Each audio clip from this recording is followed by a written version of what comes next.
Anciennement, c'était bottier orthopédiste, c'est-à-dire c'est celui qui réalise un appareillage au niveau du pied. Donc l'appareillage peut être aussi bien des orthèses plantaires, donc ce qu'on appelait semelle orthopédique autrefois, que les chaussures orthopédiques sur mesure, qu'on appelle aussi aujourd'hui chaussures thérapeutiques sur mesure. Alors moi, ce qui m'intéressait, c'était résoudre un problème, déjà, d'emblée, et d'être assez indépendant dans ce que j'allais faire. Donc il y avait un nouveau métier qui sortait un peu de l'ordinaire, c'était celui-ci, parce que ça a été créé dans les années, moi je faisais partie des premières promotions qui sont sorties du lycée. C'était un tout nouveau BTS. Et donc cette notion d'indépendance, cette notion de fabriquer quelque chose avec ses mains, de concevoir quelque chose, et puis de parler autonomie, périmètre de marche, etc. m'intéressait. Il se trouve qu'au niveau du pied on faisait des chaussures, donc j'ai fait des chaussures. Ça aurait été des chapeaux, je pense que j'aurais fait des chapeaux.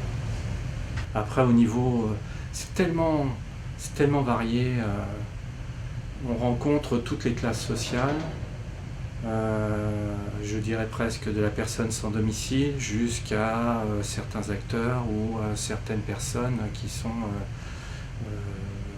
peuvent partir du showbiz ou qui peuvent avoir ou même des industriels qui voilà. Donc ça c'est le rapport humain qui est intéressant et tout l'aspect psychologique. Je dis souvent que pour faire des chaussures, en fait, on n'a pas besoin de mesure des pieds, c'est plutôt la mesure de la tête qu'il faut des fois. Le pied, la chaussure, c'est un reflet de la personnalité de la personne. C'est un élément qui est important. Et les personnes qui n'avaient pas de soucis au niveau des pieds, lorsqu'ils découvrent qu'ils ont un souci au niveau du pied, tout ce qui se rappelle de leur pied, c'est la manière d'y se chausser, c'est les chaussures. Donc nous, on doit relier la tête au pied à une nouvelle formule. Et souvent, les chaussures qu'ils pouvaient mettre avant, ils ne pouvaient plus les mettre. Donc c'est à nous d'expliquer, de refaire le lien entre le pied et la tête. Il y a le terme conception. C'est-à-dire que, toujours j'en reviens à la prise de mesure, mais c'est une vision globale de la personne. Il faut déterminer dans quel environnement elle est pour faire la chaussure qui lui correspond aussi bien au niveau du pied qu'au niveau de sa personnalité.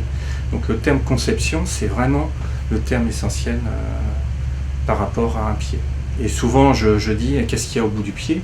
On me répond, il y a les orteils. Je dis, non, il y a une personne.